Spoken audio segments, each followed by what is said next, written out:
Hello दोस्तों। Movie की शुरुआत में एक आदमी एक लड़की का खून कर देता है। अब ये किस कारण करता है ये तो हमें आगे पता लगेगा।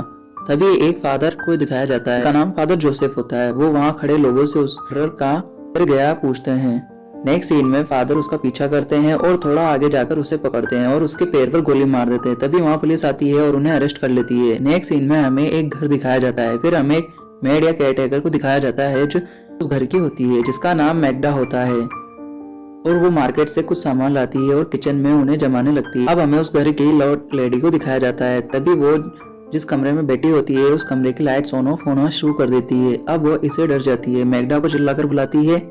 तभी मैगडा वहाँ पहुंचती है। मैगडा उनसे बोलती है आप ठीक तो हो। तभी लेडी के हाथ में चाकू होता है और वो बोलती है उसने मुझे चुना है। अगले पल वो अपना गला काट लेती है। उसके मुंह से एक सोल निकलती है जो मैगडा के अंदर चली जाती है। एक सीन में उस लेडी के बेटे को दिखाया जाता है जिसका नाम पैट्रिक होता है।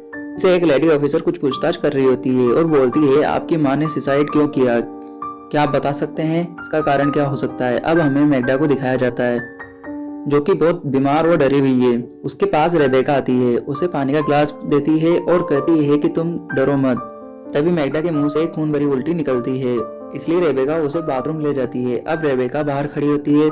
तभी मैगडा अपना चेहरा शीशे में देखती है और उसकी आंखें पूरी तरह से ब्लैक हो चुकी थी। अब मैगडा जोर से चिल्लाती है और डर जाती है। रेबेका अंदर आती है और पूछती है तुम ठीक तो हो। मैगडा कहती है हाँ, और तुम कैसी हो। ये उसे सोल बुलवाती है। तभी वो रेबेका को मारने के लिए उसके पीछे भगती है। रेबेका एकदम से बाथरूम का डोर लगा देती है। ये सीन यहाँ पर कट कर दिया जाता है। अब हमें फादर जोसेफ को दिखाया जाता है जो एक चर्च में जाते हैं। वहाँ पर उन्हें फादर बिशप मिलते हैं और जोसेफ उस घर में हुए हादसे के बारे में बताते हैं। उस मिस्ट्री को सोल्व करने के लिए उन्हें उस घर के लिए भेज देते हैं। अब फादर बिशप को ये सब उस घर के लोगों ने बताया होता है। अब हमें उस घर के सभी लोगों से इंट्रोड्यूस कराया जाता है। जो लेडी शुरुआत में मरी थी उसके एक बेटा और एक बेटी है। बेटे का नाम पैट्रिक और बेटी का नाम क्रिस्टेन है। पैट्रिक की एक बेटी है जिसका नाम रोज है और क्रिस्टेन की एक बेटा व एक बेटी है। बेटे का नाम निक और बेटी का नाम रेबेका है। अब फादर वहां पहुंचते हैं और पैट्रिक उन सभी से फादर को मिलाता है। अब रेबेका फादर को उनका अपना कमरा दिखाती है। रूम दिखाने के बाद फादर रेबेका से पूछते हैं कि वो मैट किस रूम में है और वो सिंबल्स तुम्हें कहाँ दिखे हैं। दरअसल दोस्तों ये सिंबल्स वो सिंबल्स होते हैं जो कि हमें जब दिखाई देते हैं। रेबेका मैगदा को बाथरूम में ले जाती है। तब रेबेका बताती है कि मैगदा तो ड्राइंग रूम में है और वो सिंबल्स हॉल में है। नेक्स्ट सीन में फादर रेबेका को होली बुक देते हैं और कहते हैं जब मैं इसे तुम्हें पढ़ने के लिए कहूँ तो तुम इसे पढ़ना और ध्यान रहे तुम इसे बीच में मत रोक जाना। फादर मैगदा के पास जाते हैं जहाँ वो पैट्रिक और रेबेका भी होते हैं। फादर रेबेका से उसे पढ़ने को कहते हैं। तभी मैगदा पूरी तरह से पोजेस हो चुकी होती है और बोलती है इससे कुछ भी फर्क नहीं पड़ेगा, तुम्हें क्या लगता है गॉड तुम्हें बचा सकता है। फादर उसे एक चाटा मारते हैं और फादर वो पैट्रिक उसे एक बेड पर बांध देते हैं। फादर मैगडा के सिर पर होली क्रॉस साइन लगा देते हैं जिससे वो शांत हो जाती है। नेक्स्ट सीन में रात में हमें निक को दिखाया जाता है जिसे किसी के आने की आवाज सुनाई देती है। तभी उसके पीछे जाता है और कोई आकर उसके सीने पर एरो से वार कर देता है और उसे मार देता है।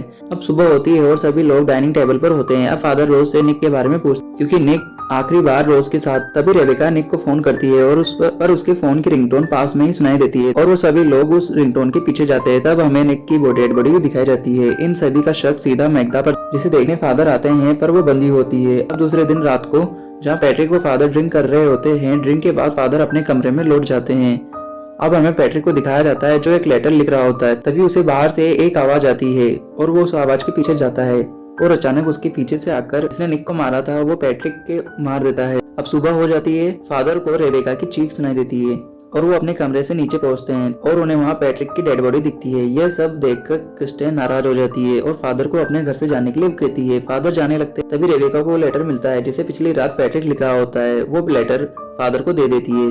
अब वो वहाँ से चले जाते हैं। अब उनके पास फादर बिशप का फोन आता है और वो कहते हैं कि तुम अपना काम पूरा करो।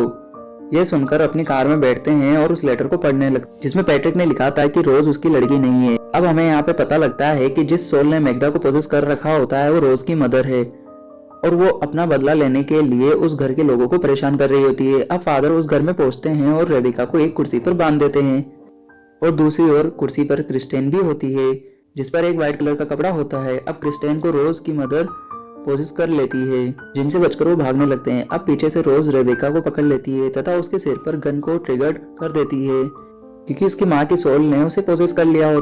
तभी फादर होली क्रॉस निकालकर गॉड से प्रे करते हैं तो वो सोल निकल जाती है और खत्म हो जाती है यहाँ पे ये मूवी।